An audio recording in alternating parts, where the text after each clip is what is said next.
बिस्मिल्लाहिर्रहमानिर्रहीम, अस्सलाम वालेकुम। आज मैं आपको बहुत ही मज़ेदार कैरेट केक किस तरह से बनाया जाता है वो सिखाऊंगी और इसके साथ ही क्रीम चीज़ की एक बहुत मज़ेदार सी फ्रॉस्टिंग भी सिखाऊंगी। और अगर आप सिर्फ कैरेट केक को बनाना चाहते हैं तो आप बगैर फ्रॉस्टिंग के बिल्कुल सादे केक को एंजॉय कर सकते हैं। तो कैरेट केक बनाने के लिए हमें चाहिए मैदा 50 ग्राम, 75 ग्राम बादाम पिसे हुए, ब्रेड क्रम्स 50 ग्राम, गाजरें बिल्कुल बारीक कद्दूकस की हुई 150 ग्राम और 150 ग्राम ही ब्राउन शुगर। और अगर आपके पास किसी वजह से ब्राउन शुगर नहीं है तो आप व्हाइट चीनी का भी इस्तेमाल कर सकते हैं, लेकिन बेस्ट रिजल्ट ब्राउन शुगर से ही आएगा। और मक्खन 175 ग्राम जो कि रूम टेम्परेचर पर होना चाहिए। और दालचीनी का पाउडर हाफ टी स्पून और बेकिंग पाउडर 1 टीस्पून, नमक 1 चुटकी और 3 अदद अंडे चाहिए होंगे। और इसकी फ्रॉस्टिंग के लिए क्रीम चीज 250 ग्राम, मैं यहां पर मस्कारापोन चीज का इस्तेमाल कर रही हूं। और आइसिंग शुगर 1 कप, मक्खन 50 ग्राम, वनीला शुगर 1 टीस्पून, या आप वनीला एसेंस का इस्तेमाल करना चाहते हैं तो आप 1 टीस्पून वनीला एसेंस डाल लीजिएगा।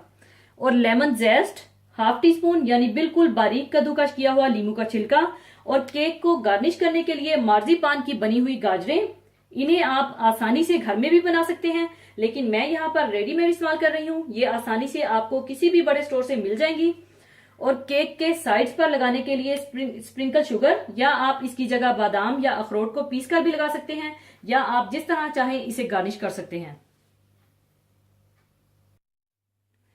सबसे पहले आप खुश्क चीजों को मिलाकर रख लें, जिसमें मैदा, ब्रेड क्रम्स, पिसे हुए बादाम, बेकिंग पाउडर, नमक और दालचीनी का पाउडर।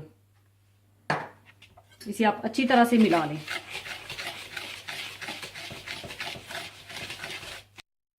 खुश्क अज्जा को मिलाने के बाद आप अलग बोल में मक्खन डाल लें और इसे अच्छी तरह से बीट कर लें।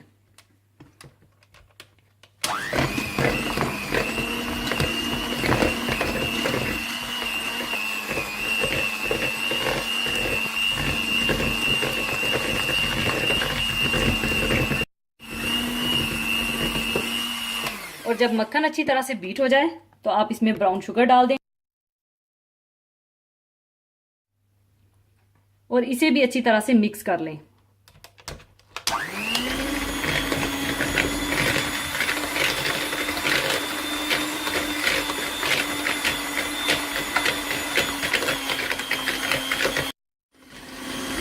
अच्छी तरह बीट करने के बाद आप इसमें एक एक करके अंडा डालते जाएं और बीट करते जाएं।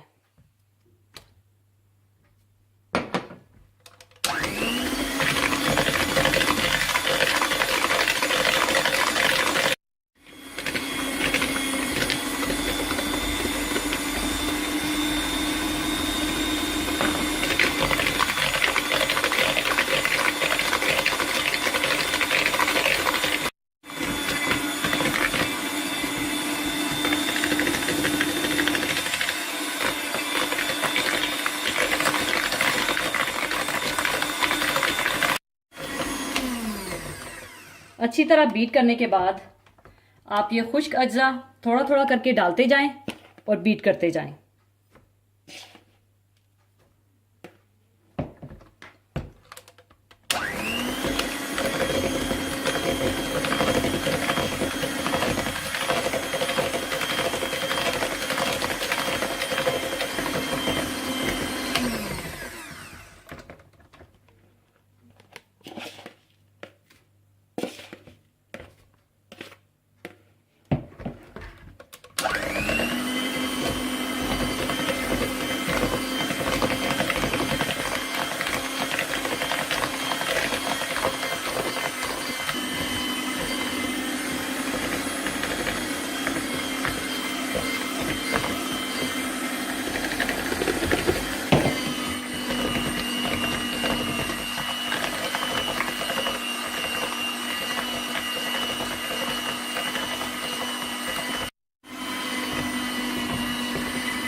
अच्छी तरह बीट करने के बाद आप अपने हाथों को अच्छी तरह से धो लें, क्योंकि कद्दूकस की हुई गाजरें हम हाथों से मिक्स करेंगे।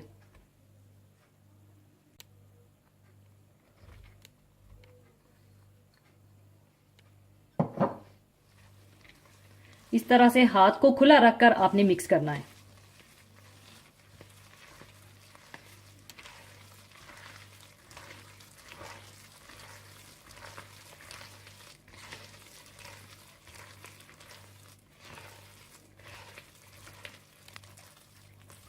और साथ ही आप 180 डिग्री पर ओवन को भी प्रीहीट कर लें।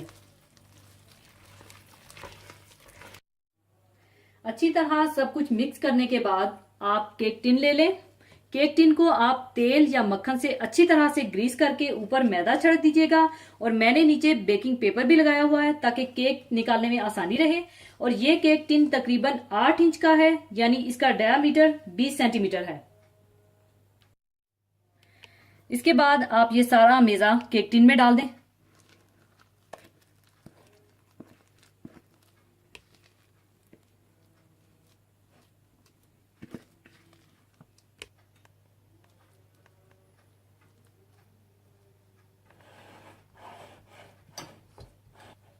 और इस तरह से आप अच्छी तरह से फैला लें।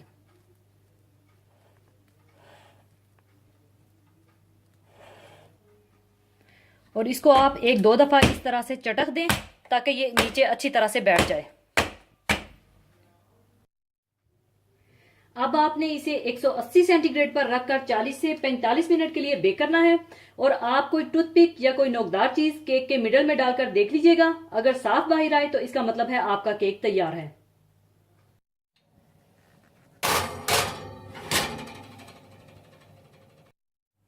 और इसकी फ्रॉस्टिंग तैयार करने के लिए आप क्रीम चीज और मक्खन डाल लें और इन्हें अच्छी तरह से बीट कर लें।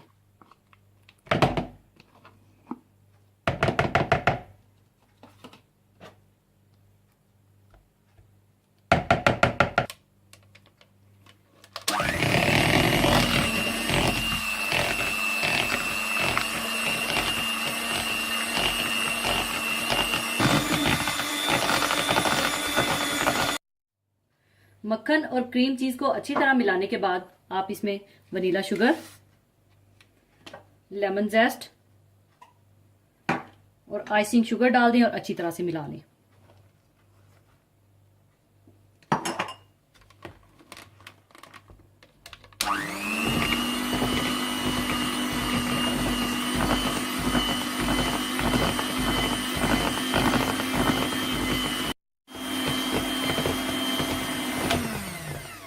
अच्छी तरह मिलाने के बाद अब आप इस फ्रॉस्टिंग को फ्रिज में रख दें ताकि ये अच्छी तरह से सेट हो जाए। केक तैयार हो चुका है, अब इसे मैं निकाल लूंगी।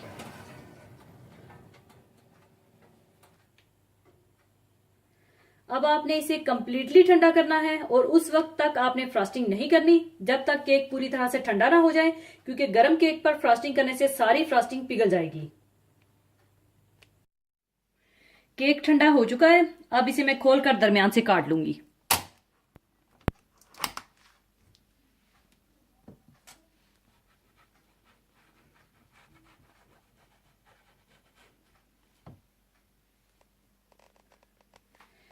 केक काटने के बाद आप ऊपर वाला हिस्सा इस तरह से नीचे रख दें।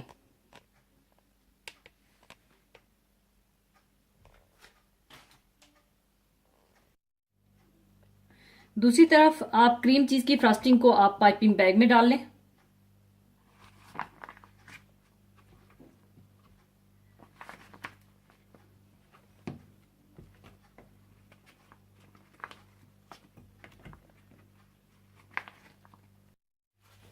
और फ्रॉस्टिंग को आप इस तरह से ऊपर लगा लें।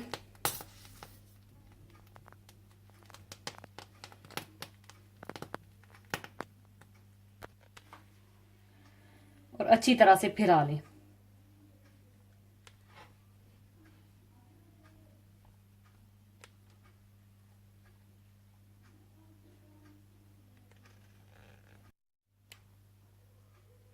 और केक का नीचे वाला हिस्सा आप ऊपर रख दें इस तरह से, और दोबारा आप फिर से फ्रॉस्टिंग लगा दें।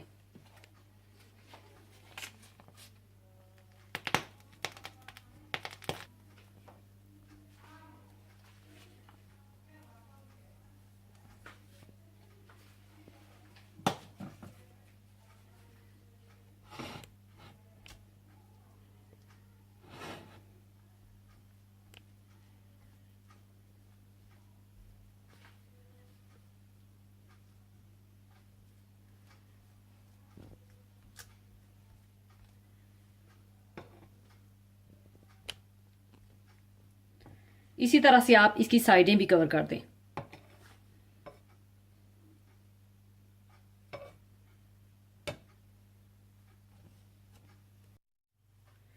केक को फ्रस्टिंग के साथ कवर करने के बाद आप केक के ऊपर केक कोम की मदद से डिजाइन बना लें। और अगर आपके पास इस तरह की केक कोम नहीं है तो कोई मसला नहीं है, आप आसानी के साथ फोक की मदद से भी डिजाइन बना सकते हैं।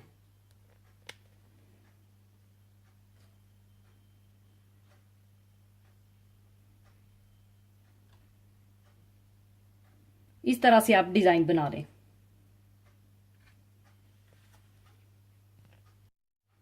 इसके बाद आप केक के किनारों पर स्प्रिंकल शुगर लगा लें।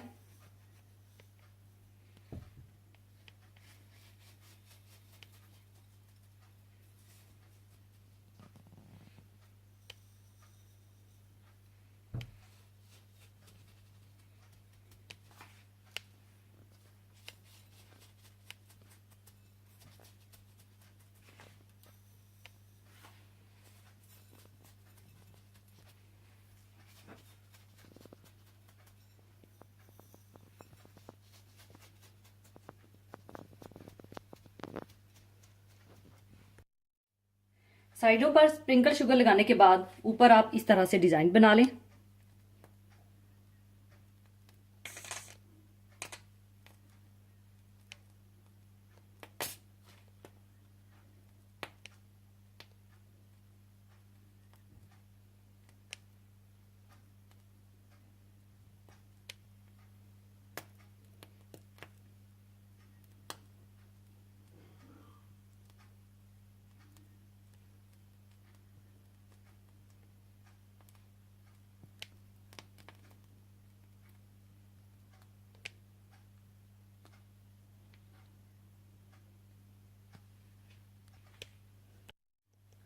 ऊपर आप मार्जिपान की गाजरें रख दें।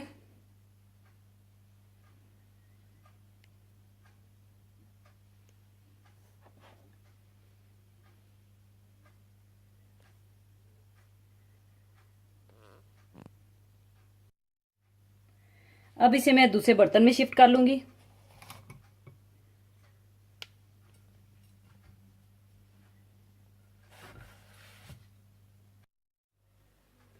लीजिए, कैरेट केक तैयार है। और अगर आप बड़ा केक बनाना चाहते हैं तो आप इसमें डलने वाली तमाम चीजों को डबल कर लीजिएगा, जरूर बनाइएगा। और जाने से पहले एक हदीसे पाक शेयर करना चाहूंगी। हदीसे पाक इस तरह से है। हजरत औफ रजी अल्लाह ताला अन्हो इब्ने मालिक कहते हैं कि एक मर्तबा रसूल करीम सल्लल्लाहु अलैहि वसल्लम ने दो शख्सों के दरमियान एक मुकदमा का फैसला फरमाया जो एक शख्स के खिलाफ और दूसरे शख्स के हक में था।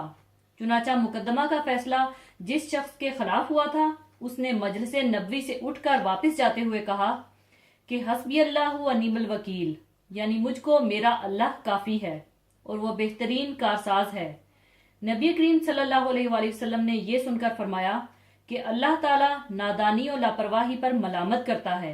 तुमको समझदारी और होशियारी से काम करना जरूरी है। अगर इस पर भी तुम पर कोई मुसीबत आ पड़े तो हस्बी अल्लाह निमल वकील कहो। इस हदीस के बारे में उलमाए किराम फरमाते हैं कि बज़ाहिर ऐसा मालूम होता है कि एक शख्स ने दूसरे शख्स से कुछ कर्ज लिया होगा और वो कर्ज उसने अदा भी कर दिया होगा, लेकिन उससे नादानी ये हुई कि उसने कर्ज वापस करते वक्त कर्ज ख्वाह से कोई रसीद ना ली और ना किसी को गवाह किया। आखिर कर्ज ख्वाह ने बारगाह रसालत में उस शख्स पर दावा कर दिया।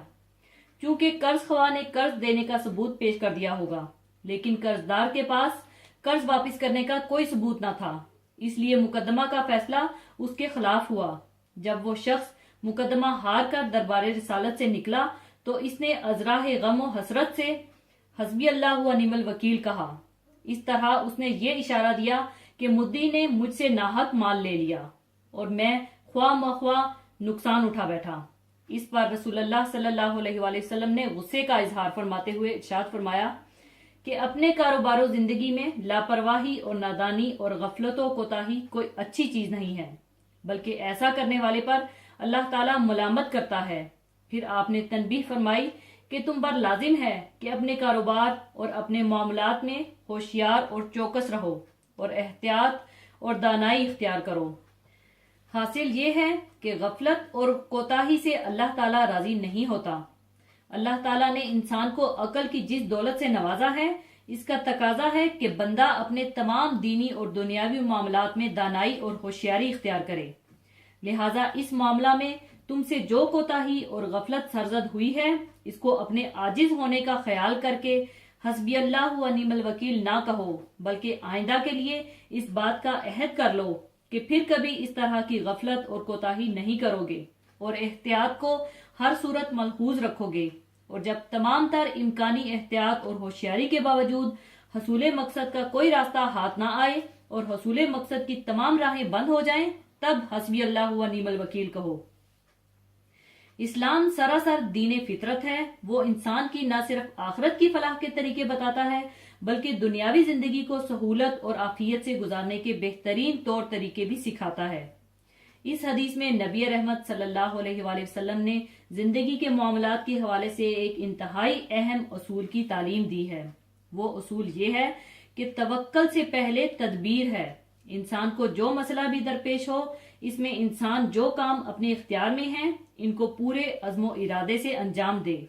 मसले के हल के लिए अपनी हैसियत और इस्तात के मुताबिक बेहतरीन वसाइल इख्तियार करे, बेहतरीन मनसूबा बंदी करे और बेहतरीन अफरादी कुव्वत बहम पहुंचाए। इसके बाद मामला अल्लाह पर छोड़ दे। बीमार है तो अपनी हैसियत के मुताबिक बेहतरीन डॉक्टर से मशवरा करे। कारोबार का मामला है तो तमाम जायज तरीकों के जरिए इसको तरक्की देने की कोशिश करे। तलबे इल्म में मशगूल है तो इसके लिए अच्छी से अच्छी किताब और अच्छे से अच्छे उस्ताद का इंतजाम करे। खुदा न ख्वास्ता किसी मुकदमे से दो चार है तो अपनी इस्तात के मुताबिक बेहतरीन वकील करे। गर्ज ये कि अपनी तरफ से कोताही और कमजोरी का कोई काम ना करे। इसके बाद अल्लाह से दुआ करे और फिर जो इस मालिक ने मुकद्दर फरमाया है, इस पर साब्र और शाकिर हो जाए। इसी के साथ मैं आपसे इजाजत चाहूंगी। अपना बहुत ख्याल रखिएगा, दुआओं में याद रखिएगा। अल्लाह हाफिज।